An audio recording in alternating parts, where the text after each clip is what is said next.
on Zoom. Somehow I can't see that, unfortunately. I should have split my screens. I'm seeing the same thing up there that you're seeing. All right. Do you know how to do that? Not at this point. Very easy. Okay, I'll let you do it. You extend.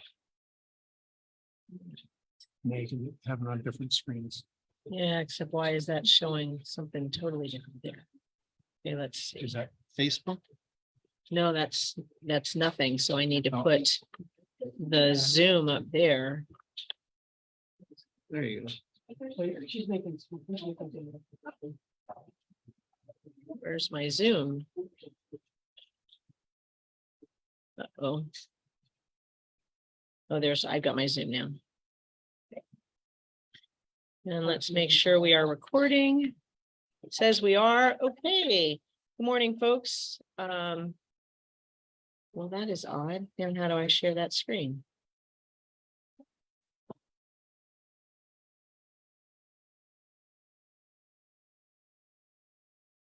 I'm not getting what I want you to see either now.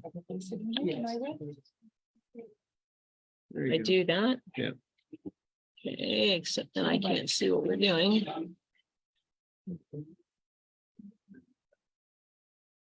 Okay. Somehow I don't have, hold on. Well,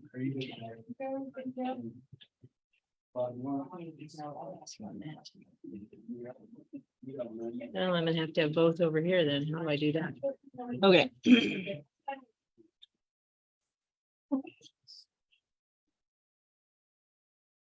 And my forms open. All right, let me go over here. Good morning, folks. I'm Melissa Schwartz. It is Monday morning and we're trying to get this technology to work.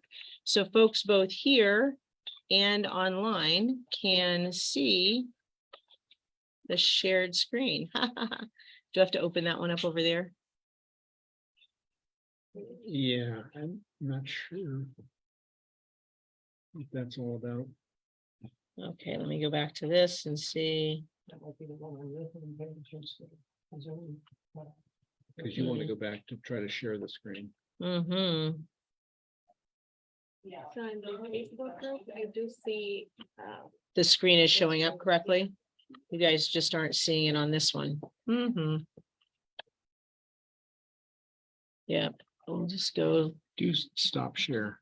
Well, no, because I'm sharing it online.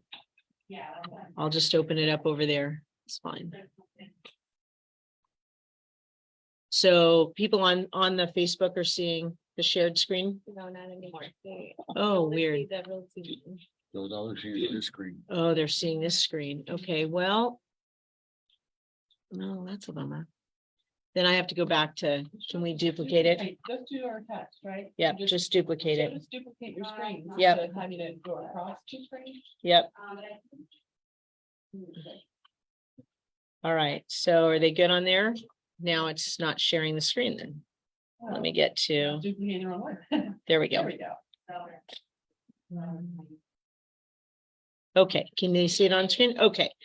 All right, good morning, folks. We're here on Monday morning to talk about our Monday Mastermind, and we're going to be talking about the revised forms that were changed in July of 2023. Just out of curiosity, I'm going to ask, there were 4 forms that were changed. How many of you have used these forms in the past? So I'm going to start with the additional clause addendum. How many of you have used those in a contract in the past? Can I just see a hands here? And folks online, unfortunately, because of my screen situation, I'm not able to see anyone on the Facebook, so I apologize for that. But so we've got a couple of you. How many of you have ever used the buyer contingency addendum? Okay, a couple of you. How many of you have ever been the listing agent and used a multiple counter offer form? Okay, a couple others. And how many of you have ever used the multiple offer form as an agent? Do people even know what that is? It'd be nice.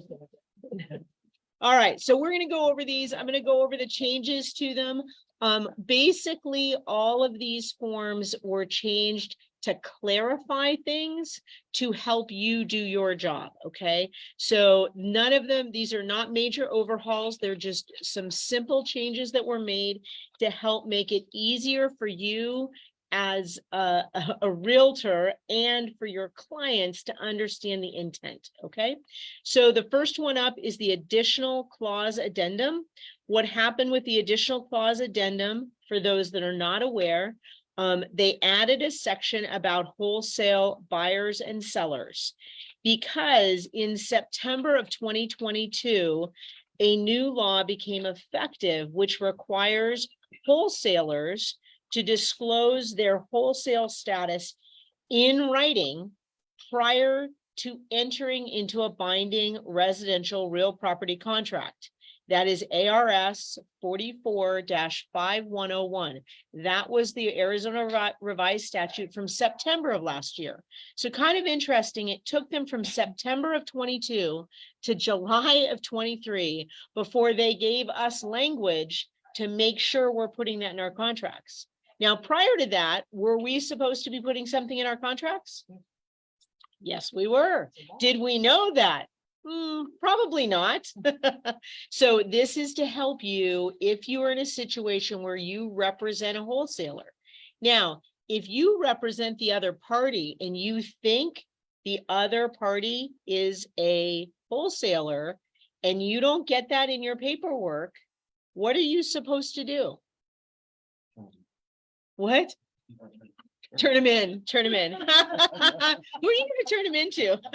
Ghostbusters, here, come deal with this guy, could you? Sorry, no, you need to ask, right? Because if it's not written in there, then you could have a problem. So what the document now talks about is that a wholesale buyer is a person or entity, right? Because often we get LLCs, right, that are these wholesalers that enter into a purchase contract for a residential, we're just talking residential here, residential real property as the buyer, and they're going to assign that same contract to another person or entity. I just did one of these that said assignment, and it did not disclose that they were a wholesaler, right? Okay, who knew? And then the wholesale seller is a person or entity that enters into a purchase contract for a residential real property as the seller. They do not hold legal title to that real property, and they assign that same contract to another person or entity. So here's the statute, folks. If a wholesale buyer fails to make a required disclosure in writing, so remember, if you are representing that wholesale buyer and they fail to make that disclosure, the seller can cancel that contract and get the earnest money. So if you're representing a wholesaler, you better be including this. Because who's going to come after you for that earnest money if they lose it? The seller or the buyer, whichever one, whoever you're representing, right?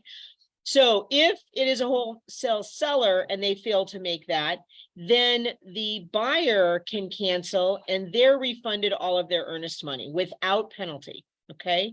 So use this clause if you are representing a wholesaler. Now, how many of you have represented a wholesale buyer or seller? So Vaz, you have? Yeah. Okay, and are you using this form? No, but I am now. You are now, okay? Right answer. All right, good answer. He did not know what he did not know. If you check the box, wholesale status disclosure, you also have to check, or does that mean you are also checking the box that? You gotta check says, one. they may reassign? Well, you either have to check that they're a buyer or a seller. Okay. So you check the first box and then whichever of the other boxes applies to them, Yeah, they need to check that box. see, that's a problem, Why? because the seller is not going to allow the seller that I was working with on the other side, is not going to allow reassignment. That's fine. Then they need. Then they don't go under contract with them. That's the reason that they're requiring the disclosure. Right, this is a part of the offer. Okay, so if I check, I'm confused, if I check that Okay, box, so you would be working, if you're checking this box, you are working for the wholesaler. If you're not working for the wholesaler, you're the other party, this is supposed to come with the offer. okay, And then you're gonna say, no, thank you. So to go back, in my scenario, I represented the seller. The buyer on the contract wrote their name or assignee. Yeah. So we knew that they were potentially going to assign it, but I did not know this law was in effect. I did not know it had to be specifically declared. However, I did explain to my client with those or assignee that it was potentially going to be resold before we ever got to closing. You want to know how I found out it was being resold? Any guesses? Is that your own property and at least No, I did get alerted from other people. Hey, you know, it's Under silence. no, and it wasn't through Rock Title, but the title company notified me there was new earnest money deposited on the file. Yeah. There was a new earnest money deposit. I'm like, really? From whom? Exactly, from whom? And they told me it was $5,000 non-refundable. And sometimes you'll have multiple, to where I've had like 4 levels deep of assignments. Right. Yeah, everybody got their hand in there. Yeah, Right. it's- Yeah. He's So, getting 7, he's getting 1,500, he's getting 3. right, right. So, but to your point, just so you understand, this is the agent that is representing the wholesaler. If you're on the other side of this, you're supposed to be getting this so you can explain to your client what is happening. Now, in terms of my client, she knew what was happening. She knew these were the buyers we were probably going to be dealing with, and she understood she was going to be losing money.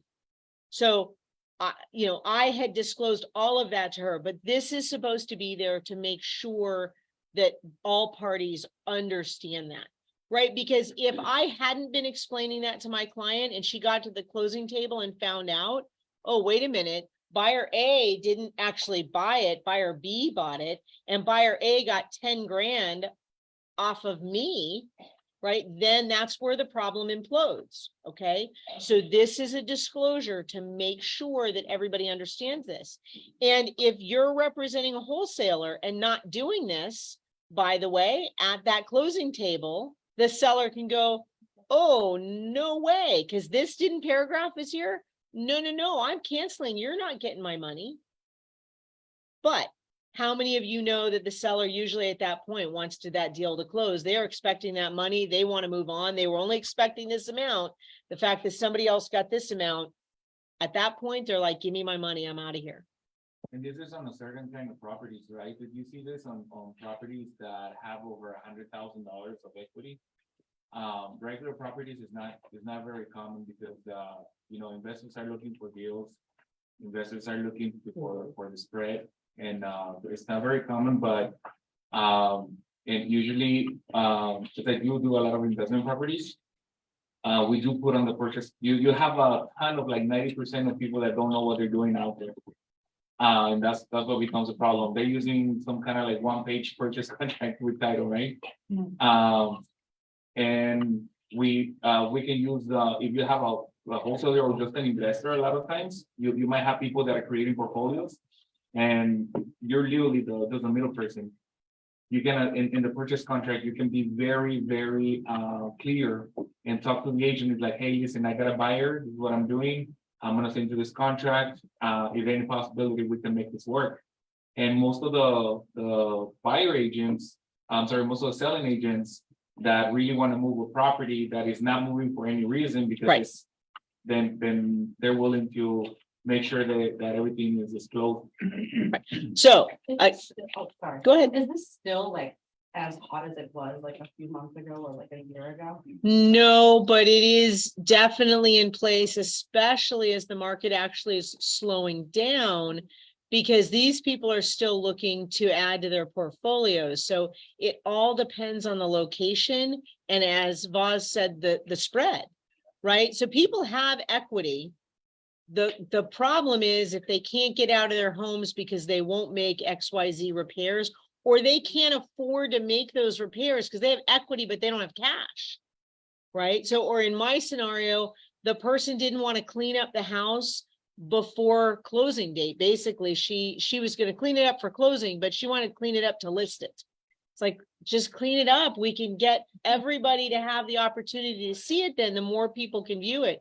But she didn't want to do that. She wanted to basically have it under contract, close it, and be out of town. Like bang, bang, bang. Like, okay. And it was my job as the agent to explain the challenges with that and the potential money lost with that, right? That's your job as a realtor, to explain that to the person. And, you know, when you're doing your comps and other things, to make sure they understand your home is in this condition, those comps that are selling are in this condition, that, you know, much better condition, you're not going to get those dollars.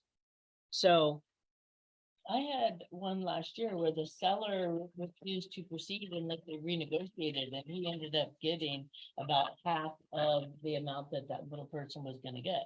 Cause he's like, I did not agree to this, I signed to this person, not to that one, because they hadn't disclosed it, they didn't even do or assign, just all of a sudden I got Ernest Betty, I'm like, what's Right. going on? It ended up being like 3 levels deep, everybody wanted their hand in, and the seller's like, oh.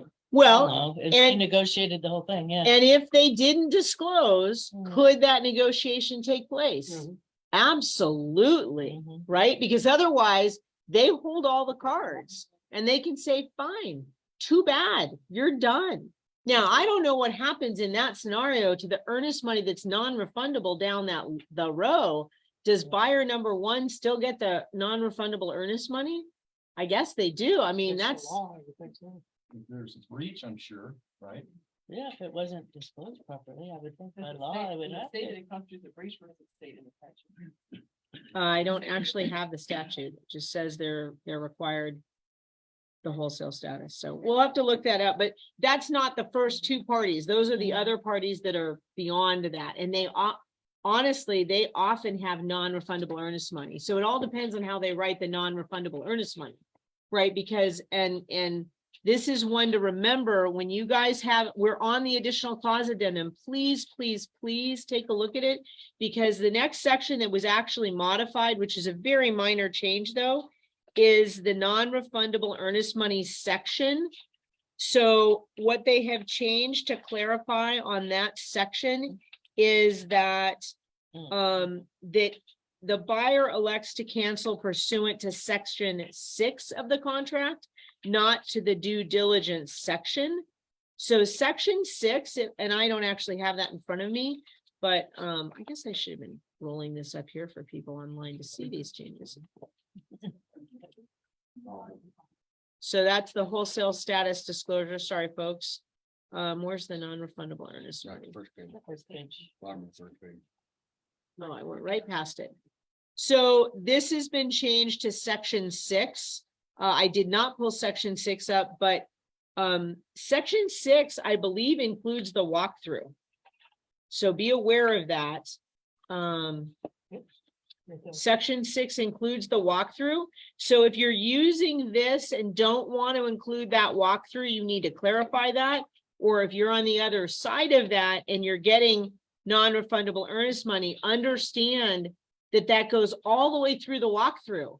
It doesn't end 10, 15 days into the contract. It goes all the way to that end. So that is a clarifying point there. But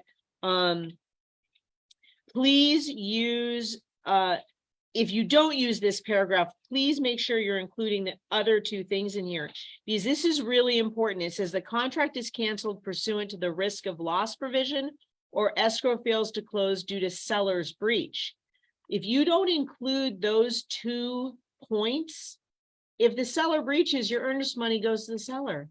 Who's intending that on behalf of the buyer? Who really meant if the seller breached and walked away that they got the buyer's earnest money?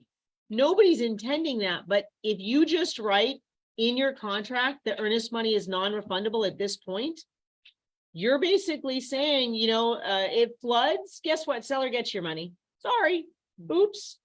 So it's your job to make sure to use this paragraph, or if you have an issue with it now going through all of section 6, that you then need to make sure you get those other elements in there. Okay. This is a really, really important paragraph if you're doing non-refundable earnest money. Now, for any of you using AuthentiSign, DocuSign, or eSign, or DigiSign, whatever, when you pull this form up, oftentimes your buyer or seller's initials are all the way down the page. Please make sure you remove them. The only sections that should be initialed are the sections you are including in the actual contract, okay? Any other questions on the changes to the additional clause addendum? Can I just ask Yeah. clarification? Sure. On the wholesaler paragraph? Yep, If we're repping the buyer and he or she is not a wholesaler, but it's been disclosed to us that the seller is a wholesaler, we as the buyer's rep should still include the additional clause addendum and just check the second box saying the seller is a wholesaler, correct? Have them sign. correct. So, Because at that point, you're aware that the seller is a wholesale seller. They only own equitable interest. They are not on the deed yet. so even if we're not representing the wholesaler. Correct. Are you sure about Correct. that? Because I mean, really, the duty lies with the wholesaler Right. disclosing the statute, Right. is what it says. I mean, I agree that that would be a form of covering ourselves, making sure that we have included that form. But the duty, according to, I have the section in front of me, is they shall Yes. disclose it. It's the wholesaler that has to do that. They should be I disclosing think the it. better practice would be to call the other real estate agents and you need to, I'm aware there's a wholesaler involved. You need to make sure you provide an addendum to my buyer.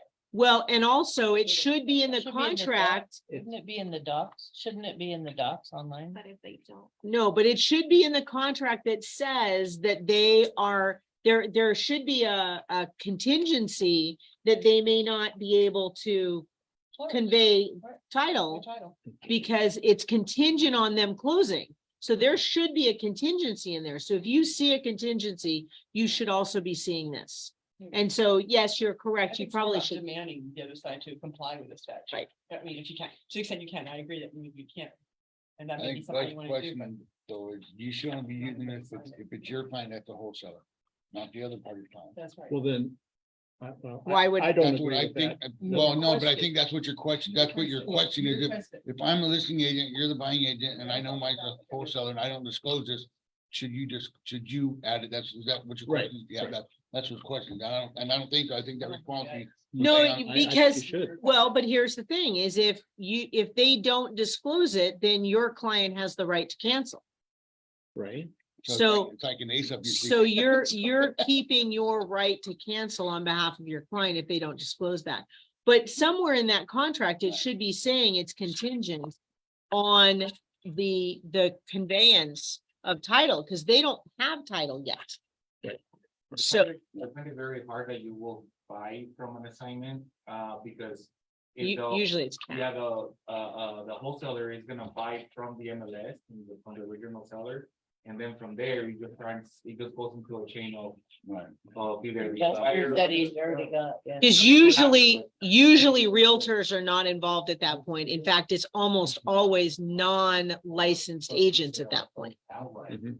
So, So, yeah, not necessarily. Which is scary. Yeah, they can actually- Some of the WCP graph. hold on a minute, let's, I think it's something that if they don't disclose they're doing, they're buying for profit, that they can, in a closer, they can still go back and cancel. that is not visible in what, Question. it does not say that in what the notes are from the attorney on the changes. So I think that was something like that you can still cancel after it's been closed. No? No, the section says that you retain that. Once you go there, you just- You have may cancel the contract at any time prior to the close of sale. Prior It says to, that in- Without. okay. Any other questions on the additional clause addendum? All right, let's move on to the buyer contingency. Let me pull this up here. Maybe I could sue for the non-disclosure. That's the whole- No, I'm not sure, but I thought I read like something like from last year when they were asking to, like, to have investment. Or maybe they want to follow that. Yeah, that may be true. It may have been before the law went into effect in September. Okay, I should have done the red line version for you folks online. I'm sorry about that. We do have a red line version you guys are looking at. So again, how many of you have used a buyer contingency form before? So a couple of you. So can somebody give me just a real quick, do you see what the biggest shift here real quick is on how the form is set up? Does anybody see the main difference? 3 days. Well, the 3 days, yes, but if you've used the form before, the biggest difference is they've flipped the sequence of the sections. So it used to be the top one was waiting still for an offer, and the bottom one was upon closing of a buyer's property, and they flipped it. So now section 1 has to deal with that the buyer has already accepted an offer on their property, and they're simply waiting for it to close, okay? And section 2 is it's contingent upon an accepted offer for the buyer's property. So if you represent the buyer, and I'm assuming you are going to be listing their property or have already listed it, section 1 means it was already listed and has an offer on it. Section 2, you may not have listed it yet, or you may have gone onto the market, but you don't have a buyer yet. You don't have a contract yet. Okay. So it's kind of, for those that have used it before, this is a much more logical sequence that you're starting with a better foot forward up front. There are some things in section 2 we're going to bring up in just a second, but you're correct in terms of mentioning, Sarah, that there's a 3-day opportunity to waive this contingency. So for those, again, that are not familiar with this form, in the past, if you missed the deadline, the contract was immediately canceled. Immediately. There was no waiver, no, don't take a breath, nothing. It was done. The whole contract was done. So if you missed a deadline and didn't file an extension, you had a contract that was void. It was done. So the nice thing is this gives you the 3 days to either remove the contingency or potentially negotiate, right? So at least it doesn't like die right on that date. And here's the reason, because how many times do files miss their close of escrow date? Like even just push a day, right? So the way most people used to write it is the pending sale of the buyer's property does not close escrow by, let's just say, August 15th. Okay, and if August 15th comes and goes, your whole deal is dead, right? And most times people would put the exact date that the other deal was set to close. And I used to write them for August 17th, right? Give myself 48 hours of leeway so that we didn't end up on the 16th going, oh my gosh, what are we doing? We're done now. Wait a minute. We wanted to buy that house.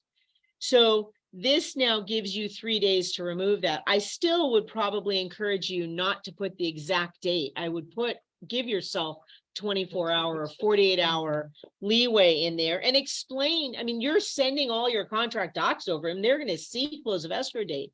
There's no reason that you can't say, look, it's supposed to close on the 15th. I'm putting the 17th to make sure that we don't, hit a wall and have something go awry simply because docs don't arrive in time, or the wire doesn't, you've got all sorts of things that can happen trying to do back-to-back closings. So doesn't mean your close of escrow on your other purchase is the same date. It just says that your other property doesn't close by this date.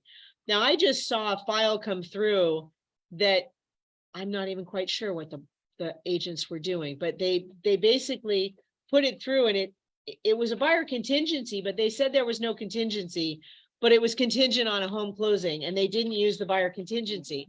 And I'm like, and it was fine because the deal closed like the contingency closed like 6 days into the contract. I get that, but it's still contingent, and you need to use this language to protect your clients, right? I understand if it's going to be a really short contingency, but don't walk away from what our attorneys have already given us to help us, right? So go ahead and use it. Just know, look, it's going to close in 5 days instead of 25 days. Fine. All right. That's not an issue, but use the language here.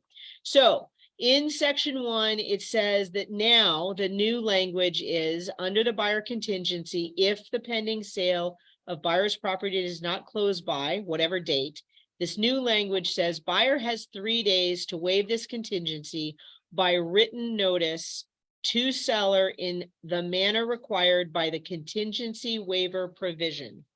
Let me get my little language here. Whoops, where'd my was? So basically, the ability for this 3 days to allow them, backwards here, to allow them, it did not allow them that opportunity to waive the contingency and proceed in the transaction. So now it does allow them to do that, okay? And what you need to waive the contingency is written documentation from the buyer's lender that the buyer can close escrow by close of escrow date without the sale and closing of buyer's property. Does that make sense? That's how you waive the contingency.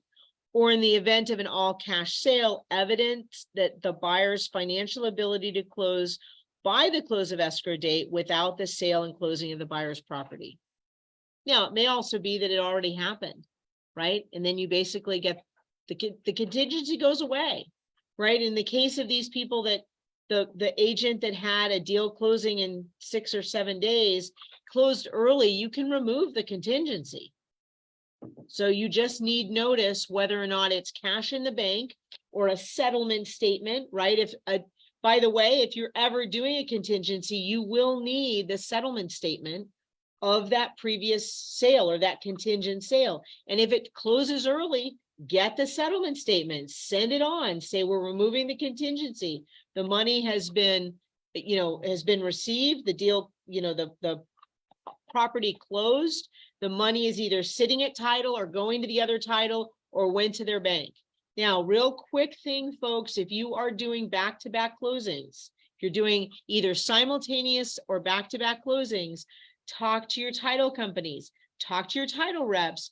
What you don't want your client to do, touching the screen here, you don't want your title company to send that money to your bank, wire the funds to your bank, and then have your client have to go to their bank and then wire funds out, because you know what? Your bank may have a hold date. Our forms have on it where the seller's proceeds, where they can also split it, because I've had cases where they'll say, oh, it's a contingent, you need to send all the funds over. I'll get a demand from the other escrow saying, send all the funds over there. But then the seller's in a panic because no, I needed 10,000 out of it to pay the moving company and to do this and to do that. So know that you can instruct the title company to split it. We just need one of them to be a fixed amount. Either send this flat amount to the other escrow or give me this flat amount and send the rest there. So one of them has to be a set amount. The other one is obviously everything else that's left. What vehicle do we use to tell you how? It's on a, we They have have it it. on our, Okay. It's a form. document that you. Yeah, it's a document Okay. that the seller gets, at their closing, and we try and make sure our notaries know that they can indicate that they can But- split it either way. Did you all understand what I was talking about, which doesn't have anything to do with title, has to do with banking regulations?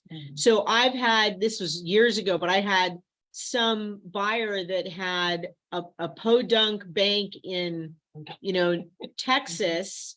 And Texas said, well, to wire that out of here, you have to come here in person. Like, wait, we're in Arizona. Well, doesn't matter. We aren't wiring it out. So unless you're getting on a plane and flying to your bank. So again, make sure they've checked with their bank to find out about that. Well, another thing, on a simultaneous close, we have good funds laws, okay, that we have as a title company, we have to honor. With good fund law, we have a trust account. There's different stipulations with our having a trust account. The main thing is it's a $10,000 fine if I use your money for your transaction. 10,000. Okay, so I don't do it. We don't do it. So that being said, you can't have your buyer, if your buyer shows up with a cashier's check even if I scan it into the bank, it's not gonna be available until midnight. So if I have a simultaneous close that I have to wire those funds back out, people get pissy and we tell them up front. If you're gonna do a cashier's check, I need it the day before closing. Now, granted, sometimes I'll get that cashier's check, and if I know it's not feeding another transaction that I have to wire out that same day, then I can go ahead and post it in, but I can't disperse the file till the next day because the funds aren't available yet. And I like to pay everybody within hours. We brag about get paid faster, use Rock Title. Because usually we'll disperse a file within an hour or two of closing. Well, if I got a cashier's check, I can't disperse it till the next morning. So Right. if we're, wiring out, I've had people pissed because I'm like, no, I'm sorry, you're gonna have to go back to the bank, deposit it and wire it to me. And I do recommend people try to send their wires the day before, just so we can move as quickly as possible. Do you have any recommendation in terms of wiring? Is that what you I usually recommend? connect to title companies so that money is not going to my client's bank account because Right. it's just more paperwork and more time. Right. So I always introduce the two title companies and make sure that they're wiring at least what's gonna be needed for funding. Sure. And this is why we do see sometimes the request for title to remain with wherever that first transaction is. So then it doesn't have to go someplace else. It's already there, ready to close. Makes Right. it so much. It does make it easier, but sometimes and if you're writing those offers on that second deal, try to tie those together if you already have a contract. If you don't already have a contract, if you have a buyer that you're waiting to sell that property, right? When you do get a contract on it, explain you're doing a contingent. Could it please be with XYZ title, right? Because it allows it to move much more smoothly to do that. So people know that with a loan, if they didn't do it that way and they had the money go into their account, they have to wait for it to clear. And then they have to show a transaction history of their account and then have it wired or write a cashier's check out of that account. It's just a lot more for the buyer to do that. We're trying to save them from having to do anything extra. yeah, whereas on the settlement statement, I can put right on the settlement statement that I sent 250,000 over to this other escrow. It'll show as a line item and then the balance to the seller. And then I can send, the wire to the other escrow, but then I can also send the settlement statement to the lender that shows that I split it. It'll actually show as a line item, the transfer to the purchase escrow. And then the bottom amount would be the wire that goes into their account. So for those of you that have used this form before, what documents are supposed to be included when you do a buyer contingent offer? Can somebody? You're either your purchase contract or your listing. So, and the purchase, which section you're in, right? So when you say purchase contract, what is included with a purchase contract? If you have a buyer contingent and they've already gone under contract, their listing that you have has already gone under contract. You don't need to send your ER, you need to send the purchase contract, but what else are you sending with that? What is included? Pre-qualification form. What else? All the addendums. The addendums, any addendums, right? Are you sending the BINSR if you've already done the BINSR? Yes, no? No, Vincer's not part of the contract. However, in this case, it is Stop. because you need them to know you've already negotiated that and completed your inspections, right? Because if you're on the other end of it, you're waiting to hear what key things, right? If you're on the other side of this, you're waiting to find out that the buyer has completed their inspections, all parties are in agreement, and what else? What's the last thing?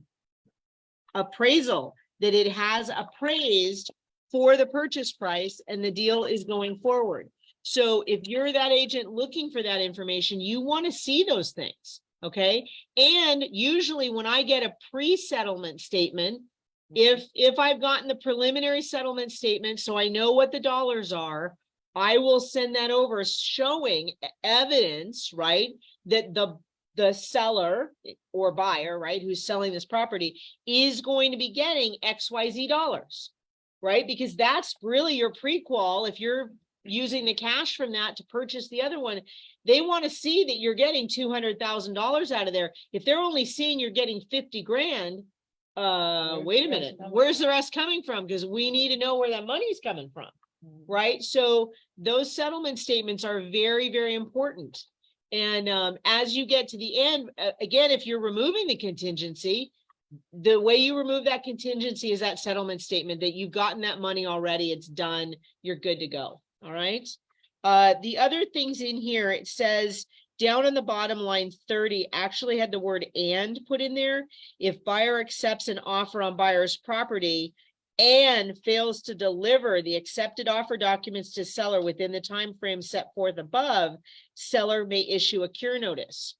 Right? So if you're writing a contingent offer using the buyer contingency, you have responsibilities to your client when their property goes under contract. You have to put in writing, and again, send those documents over of what has occurred.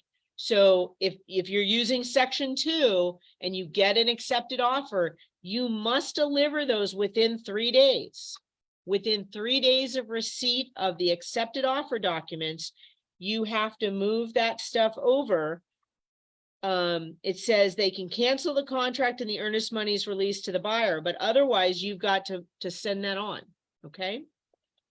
Let's see. On the second page, they did make some other changes on page 2.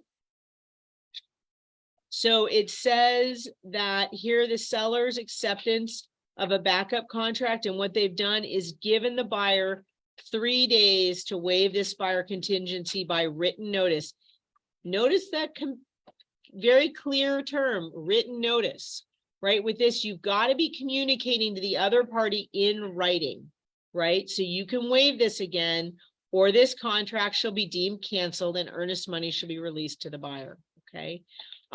Section 3, really what they've clarified was evidencing the accepted offer for the sale of the property. And so when it says accepted offer documents, it's all of the purchase contract documents. Sometimes I will write in here seller settlement statement, because that's not really a part of our contract documents, but it's the most visible evidence of what is actually going to occur for your client and the bottom line number that they're using to move forward on this deal anyway. So I'll often write that in there. You could, if you wanted to spell out Binzer on there, you could. You don't need to do the spuds. That's not important, but you do need to do, you don't need to do the appraisal, but you need to let them know that you've received the appraisal and you're good to go, but you're not really going to forward the appraisal on. Nobody wants to receive, you know, a 20-page document for that. But under cancellation of accepted offer, they've added just a little bit of tweaking here to make sure it's clear. So on line 55, they added the word waiving. So proceed with this contract by waiving this buyer contingency pursuant to the contingency waiver provision, which is right here below that. 56 is this provision that they've referenced, right? If at any time buyer elects to waive buyer contingency and proceed with this contract, buyer must provide. And the following was already on the document. That didn't change. It just clarified. They put a title there so that they could tie back to it in all cases. So it just is clarifying. Again, for those here in person, you're seeing the things in red. But really, there was not very much change. They just changed some titles to, again, make it easier for us to go through. Contract time periods, line 61, they added the word contract. Time periods was already there. That whole section was there until you get to line 65 through 67. And there they added, basically after the 3-day period, and it says pursuant to section 2 and called out specific lines, okay? And then line 71 and 72, they added the words accepted offer for the sale of the buyer's property. Any questions on that section? I just want to make sure we get to the other 2 documents. Okay, we're going to go on to the multiple counteroffer first. So multiple counteroffer Has anyone been successful at using the multiple counteroffer? Boss is saying no, he hasn't. No, so it's a double-edged sword, folks. I will tell you that, okay? And of course, it depends on the market. Right now in our current market, if you get multiple offers and if you multiple counteroffer back to people, what do you think the percentage of those buyers walking away are? High, okay? Why? Anybody, I mean, this is current market conditions. Why? They don't want to play the game. You're absolutely right. They don't want to play the game. So you can use this form. You can also go to your seller if you represent the seller. Say you have 3 offers on the property. You've been on the market for 60 days and all of a sudden we get 3 offers, right? Everybody's pissed that you got multiple offers because you've been on the market 60 days. How could I not be the only offer you got, right? You don't control that, right? But here you have 3 offers, right? Let's say one of them is conventional, one is cash, and one is FHA. Kind of a triad of what's out there, right? So how many bets the cash offer is low, right? This is an investor. Is it a flipper, right? So they've offered $10,000, $20,000, $30,000 below list price. But the seller's like, but I want to sell it quickly. I want that cash offer, but it's $30,000 below. Do you really think they're going to go up? Okay, we can counter them, right? We're going to counter that cash offer. Say we want you to go up $25,000. We'll take a $5,000 price reduction, right? That's how you use this multiple counteroffer. Do you all understand that you can do different counters to each of those buyers? That is really, really important that you know that, right? Buyer A is cash. They're $30,000 below. You're going to ask them just to come up $25,000. Buyer B is the FHA buyer. You're sitting here going, what is not going to qualify in this house? Can it go FHA? Is there anything in the house that's going to be a problem either on appraisal or on condition, right? Okay, they made a good offer, but they're asking for 3% in closing costs. Okay, like, okay, I don't want to give 3%. We'll only do 1.5%. They're a little low, so we're going to raise them up to full price offer and we'll give them 1.5%. Okay, so that's counteroffer B, right? That's the counteroffer to the B buyer. C, what did I say to C? Conventional, right? Conventional. They're a little low, right? So do you want to raise them up? So again, you can go through each of these and do these multiple counteroffers. What changed on the form, just so everybody knows, I'll scroll to the very bottom here. What actually changed on page 2 is this seller final acceptance. This is the only thing that changed on this document, is that there is a box that must be checked after you go back and forth, because you can end up going onto a counteroffer form added in response. So the fact that these say multiple counteroffer, the buyer's response, if you read it, says there may be a counteroffer attached to this. Okay, so you could have another document because there's no room to show what the buyer response is. So you end up inserting another document here, and people were assuming that if somebody signed that other document, you didn't have to go back to this form. And they have clarified that by saying the final must be lines 57 through 63. The seller has to accept that particular client's multiple counteroffer document and say, you are the one we're doing business with. If the buyer does not receive this back, that the seller has accepted it, you are not under contract. Does that make sense to everybody? So let's go back to, though, real quickly before we go to the last one. If you do multiple counteroffers, what is another way instead of doing the multiple counteroffer? Let's go back to the 3 offers we have. Just in time. Highest and best. Okay, so you can ask for highest and best. All right. Let's say you get highest and best and you still don't know what you want to do. You still don't like one part of one of them, or 2 of them, or 3 of them. You'd like to counter them. You can do the multiple counteroffer, right? What I always used to ask my sellers is, which is your preferred buyer? Okay? And what can you do to make that the buyer that you accept? Right? So if you really want to go cash, for whatever reason, you really want to go to cash, then go after the cash buyer and counter that cash buyer. And if they don't give you what you want, then move to the next one rather than do the multiple counteroffer. Because one of the things that can happen if you send a multiple counteroffer, you can end up empty-handed. Right? And you have to advise your client that.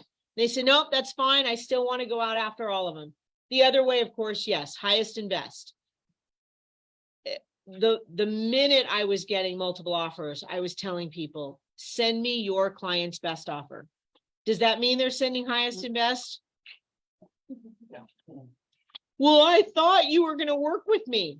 At what point did I say I was going to work with you, that you were the only person I was working with, that your offer was the only one? I was going to call you and go, you know, if you add $1,000, your client will get this property. We never had that conversation, but it's amazing how often they're like, but I thought, you know, I sent you that text that said, we're willing to work with a seller. Well, what part of send me your highest and best did you not understand?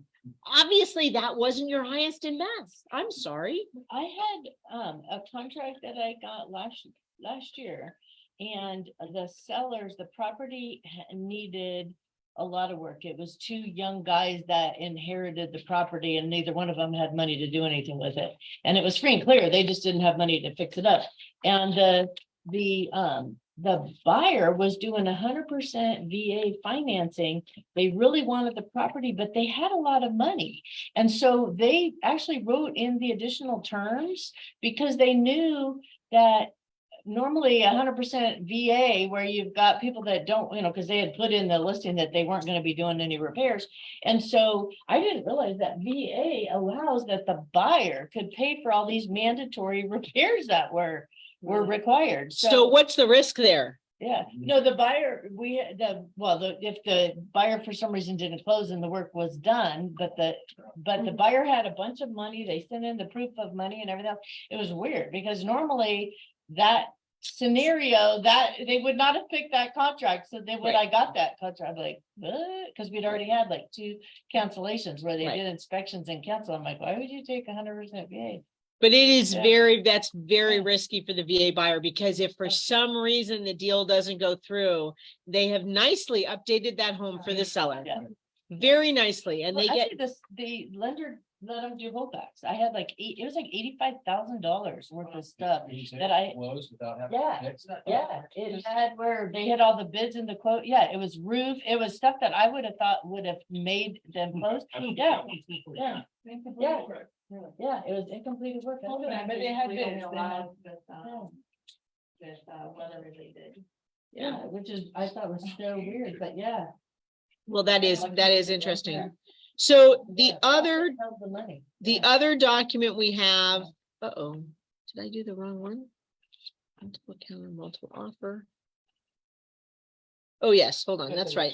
Multiple offer, counter offer. So when is this supposed to be used? When is this supposed to be used? So when a person, investor might have 4 homes that he was putting offers on all at the same time.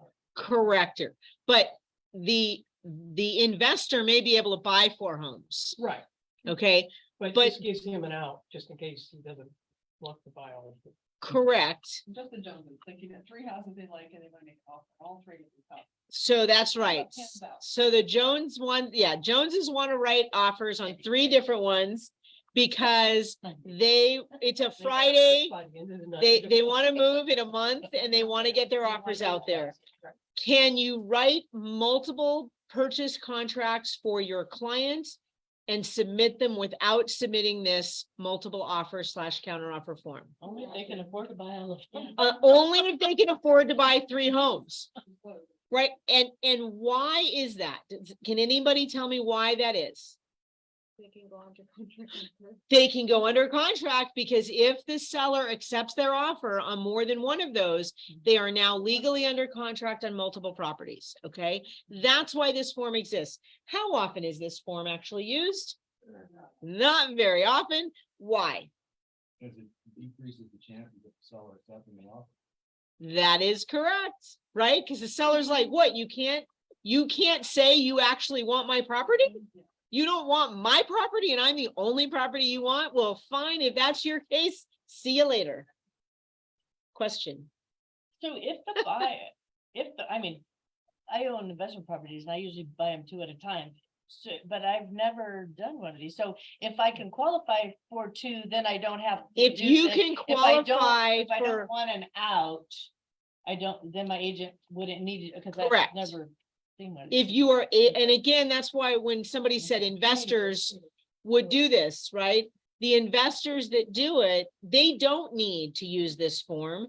It's the Joneses that this form is written for, right? The Okay. buyer that says, sorry, the buyer that says, I want to make Okay. 4 offers this weekend and they can only qualify to Okay. purchase 1 property, then you need to use this form. But what often happens with those buyers, by the way? No, I don't they do don't that. tell you they're working with another agent to write those other offers. So that's the problem, but Buyer broker. that's where your buyer broker really comes into play, right? Because otherwise they go off and write an offer with somebody else. They go into an open house and they're like, oh yeah, I want this one. Oh, but I already wrote an offer with Sarah. So yeah, here, you can write my offer up today. So buyer broker would protect you from that. But yeah, it's really important. And their thought is, well, I have my 10-day inspection period. No, folks, you do not have the right to tie up property and not be able to close on those. If you go under contract on multiple properties, you have stated that you have the ability to close on that. So that is people are like, well, I could close, but I don't want to. Yeah, that's not the same I thing. think a lot of it has to do with a education from the realtors. It's like, yeah, we'll put in multiple and wherever we don't, we just cancel. Like I've seen so many realtors do that and that's. Right. And To teach the notion of binding contract, if you enter into a binding contract or not, and that this is to prevent entering into multiple binding contracts. correct. And that is absolutely correct for those online that did not hear this. This is to prevent from ending up in multiple binding contracts. And what did we learn earlier this week about those clients in a binding contract that decided to cancel and all of a sudden become caught up in a potential lawsuit for thousands, if not tens of thousands of dollars? That prevents them from being caught up in this scenario. Well, didn't she say years down the road even? Correct. Yeah. Correct. So That was the part potentially that it was I- 6 years down the road that they could sue years you. Down the road, yeah. So if a seller finds out that you have basically tied up their property and potentially lost them money, they could pursue you for up to 6 years under contract law statutes. That's not real estate stuff. That is under Arizona contract law. That is bigger than just real estate law. So you are dealing with something very dangerous. But again, that's why they typically don't tell us they're doing it. They find another agent to write those contracts. So Don't tell that agent. they don't tell that agent either. No, of course not. Or they tell the other agent, that's fine. You can cancel it. It's no big deal. So again, just real quick, the only thing that changed here again is that buyer's final acceptance is on the bottom of this page. That has to be tied in. But go ahead. I was gonna ask, in that scenario, then is the agent like then involved as well? Are they like part of that lawsuit? Like, are they legally tied to that entire mess? Could be, and of course, the challenge will be, did they know? If the agent knew and wrote multiple offers without writing this, using this form, then the agent could become a part of that and could be held. It's really, really important. I think I would just disclose that to my buyer and just say, look, we really have to use this form, but here's what happens if we do use this form. You know, just explain our chances of getting the property that you really want go down. Correct. Because if you're the selling agent and you get this as an offer, What is your response to it? If you have other offers. Yeah, Depends if you have other offers. That's correct. exactly. If there's Right, other so- offers, it's so just going, if- have it. If you have multiple offers, Stack B, which is Correct. file Back up, 13. yeah. correct, but if there's only one offer, what are you doing? Give yourself a chance. Yeah. Or get on the phone with the agent and Yeah. say, look, we really would like to do this, but we need you to remove this. Yeah. We need you to tell us that this is the only one you're gonna go after, and we'll work with you, but we don't want to wait 3 days to wait for you to find out on another property that you might want more. So, and say you can't negotiate, but it just makes sure you're disclosing, right? Disclosure is the name of the game. Make sure you're disclosing those things. All right, so I'm going to end this online. So we, stop sharing. And we'll end our thing. Hope folks were online, enjoyed that, and we'll see you on next Monday. I don't know what we're talking about next on Monday, but we'll have a Monday mastermind. Have a good one. All right, let's end